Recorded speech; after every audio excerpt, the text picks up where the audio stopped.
I'm delighted to be here to participate in the fourth conference of Essen-Duisburg, or Duisburg-Essen Model United Nations for very distinct reasons.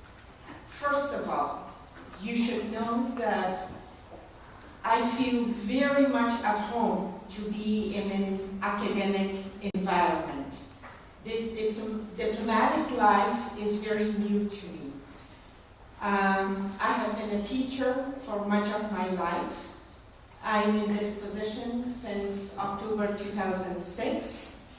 I'm a sociologist, and I feel very much at ease to be amongst you all in such environment.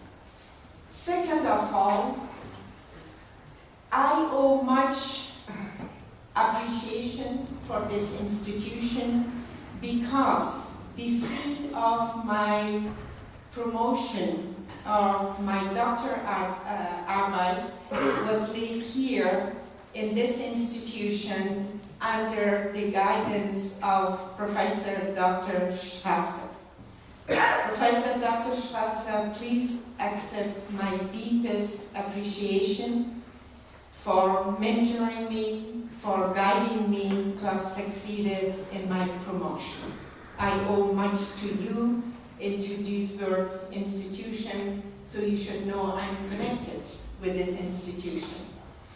Third, when my daughter was attending high school, she was a member of Model United Nations in 10th grade. And then she liked it so much, being a child in an Afghan asylum or refugee household. She kept hearing about the conflicts of her parents' country of birth. So she found it very much interesting to be a part of this Model UN in high school, and she became a director for 2 years. And she told me she learned a lot during those debates among her fellow students than from textbooks. So I can tell you what you're doing is very, very important. And third, or fourth, the topic is of great interest to me simply because we need political entities such as the United Nations in a very complex world that we live in. We all talking about a global village and a globalized world.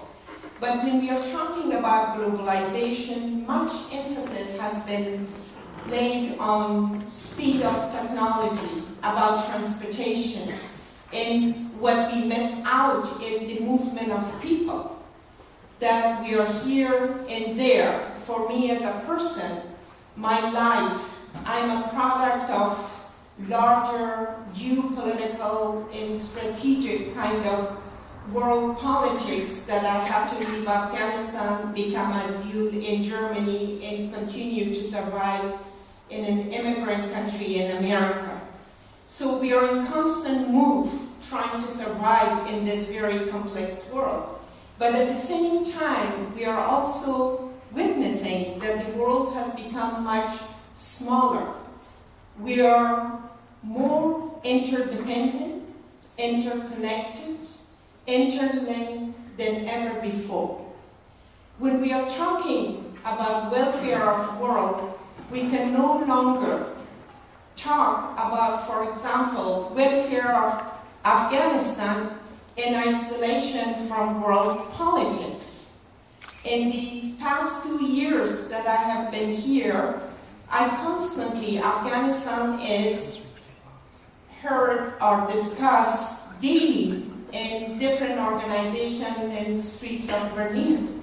So that shows how much interconnected we are.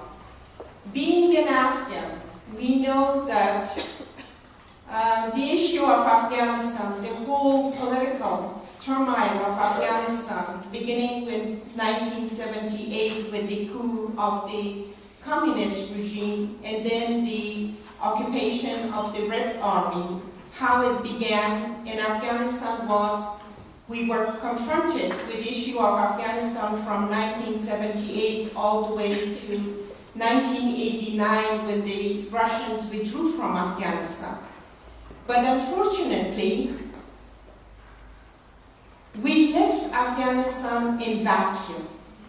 Our aims were completely, mission was completed, Russians withdrew from Afghanistan, the Cold War politics reached to another phase, and we left Afghanistan. And then Afghanistan was out of our media and attention.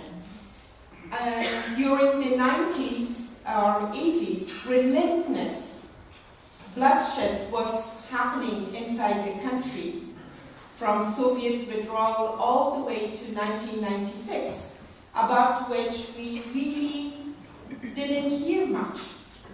And then with coming of Taliban, the only thing we heard about Afghanistan was the issue of burqa, that the Afghan women are wearing this burqa, and the world saw the problem as if we take the burqa out, the problem of Afghanistan or the problem of Afghan women is going to be resolved. And then the tragic event of 2001, September 11 took place, and then we entered a different world. And then we saw how the world is interconnected, the connection between Afghanistan and World Trade Center. And since then, Afghanistan has come back to picture. Basically, the welfare of any given country in today's world cannot be analyzed in isolation from world politics.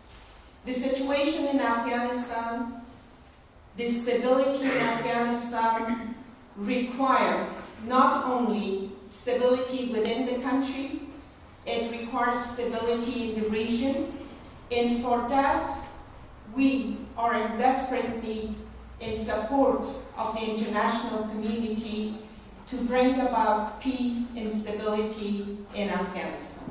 Thank you.